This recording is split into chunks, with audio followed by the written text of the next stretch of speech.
Em casa, só minha mãe que trabalhava e trabalhava pra caramba. Apesar dela só ter dois filhos, eu e meu irmão, ela precisava ralar porque o marido dela, o nosso pai, ele era um bêbado que parecia sem teto, vivia jogado nas calçadas, sujo, barbudo, cabeludo, parecendo um mendigo mesmo.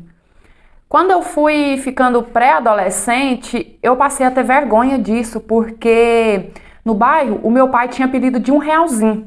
Ele saía pedindo todo mundo R$ 1 para poder ir comprar uma dose no boteco.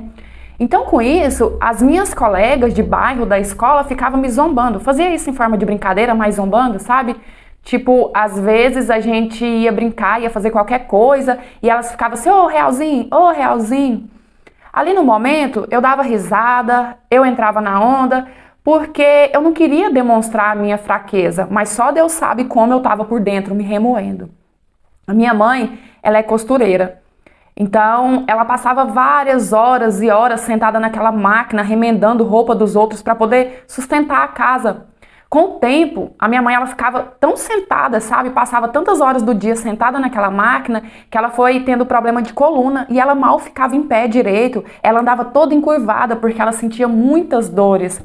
À noite, nossa, eu lembro as diversas vezes que eu ouvia a minha mãe chorando, que ela não conseguia dormir de tanto que ela estava com dor. Então, o tempo ia passando e, além da vergonha que eu tinha do meu pai por ele ser daquele jeito e por todo mundo no bairro conhecer ele como o bêbado realzinho, eu fui passando a ter meio que um rancor do meu pai, uma raiva, porque eu via minha mãe se matando, sabe? A minha mãe ela não dormia mais de dor, enquanto meu pai era um bêbado jogado nas calçadas. Uma vez eu tinha 14 anos e a minha mãe ela disse, filha, vamos lá no boteco buscar o seu pai, porque ele deve estar dormindo na calçada e está armando muita chuva. E naquele dia eu estava tão revoltada com o meu pai que eu não queria ir não. Eu falei, mãe, deixa ele lá, deixa ele tomar essa chuva, quem sabe ele cria vergonha, quem sabe essa chuva traz vergonha na cara dele. E a minha mãe disse, filha, se você não for, eu vou sozinha e eu tô sentindo muita dor nas costas hoje. Então, por causa da minha mãe, eu fui. A gente chegou lá e não achou uma alma bendita para ajudar. Então, com muito custo, eu e a minha mãe, a gente pegou meu pai, saiu arrastando até chegar em casa.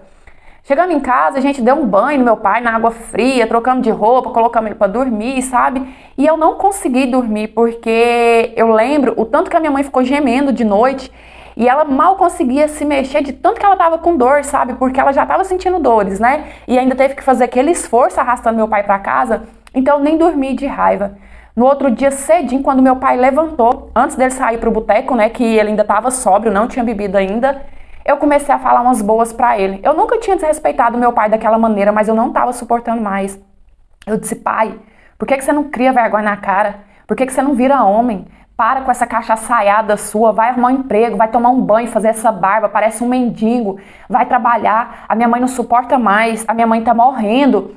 E a minha mãe tentava me fazer parar, sabe? Ela ficava assim, filha, para, respeita, ele é seu pai. E o meu pai caladinho, e eu falava, não mãe, alguém tem que falar umas verdades na cara dele pra ver se ele vira homem. Vai ser besta, a senhora não aguenta mais, a senhora se matando nessa máquina aí, ó. A gente vive buscando o meu pai nas calçadas. Que dia que ele vai criar vergonha na cara? E falei, e a minha mãe tentando, sabe? Até que por fim, eu tava com raiva demais, eu não me orgulho disso, mas eu tava cega, sabe? Eu tinha 14 anos e desde que eu me conhecia como gente, eu lembrava do meu pai naquela situação. Então eu virei pra ele e falei assim, você quer saber? Eu tenho vergonha de ser sua filha. Por mim, eu preferiria 1000 vezes não ter pai. Eu preferiria que o senhor tivesse morrido do que ter que encarar as pessoas te chamando de bêbado de R$ 1, me chamando de filha de R$ 1. Nisso a minha mãe começou a chorar e o meu pai já saiu logo pro boteco. E a minha mãe chorando, ela virou pra mim e falou assim, eu tenho que te contar a verdade, já tá passando da hora. A culpa de seu pai ser assim é minha. E eu já pensei, como assim, né? Como a culpa do meu pai encher a cara é sua. E a minha mãe pegou e começou a me contar. Ela falou assim, filha, o seu pai, quando a gente se casou, era um bom homem. Só que a minha mãe tava falando isso soluçando, sabe? De tanto que ela tava chorando. Era um bom homem. Quando você nasceu, seu pai foi o melhor pai do mundo. Eu sou a mais velha e meu irmão é o caçula. O seu pai exibia você para todo mundo. O seu pai te trazia como uma princesinha, e era roupa nova, e era calçado novo, sabe? Seu pai trabalhava muito, ele não era assim. O seu pai nem bebia, ele nem gostava de beber. E eu disse, tá, mãe, para de rodear e conta logo então por que que meu pai ficou assim. E a minha mãe pegou e me contou que o meu pai se tornou alcoólatra depois que ele flagrou a minha mãe traindo ele com o ex-amigo dele.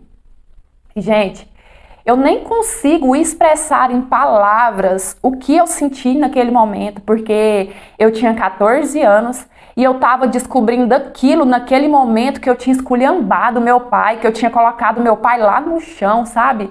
A minha cabeça ficou muito confusa e a minha mãe começou a me pedir perdão, falando assim que ela era muito jovem, imatura quando aquilo aconteceu, ela era pouco mais velha que eu, mas ela se arrependia muito.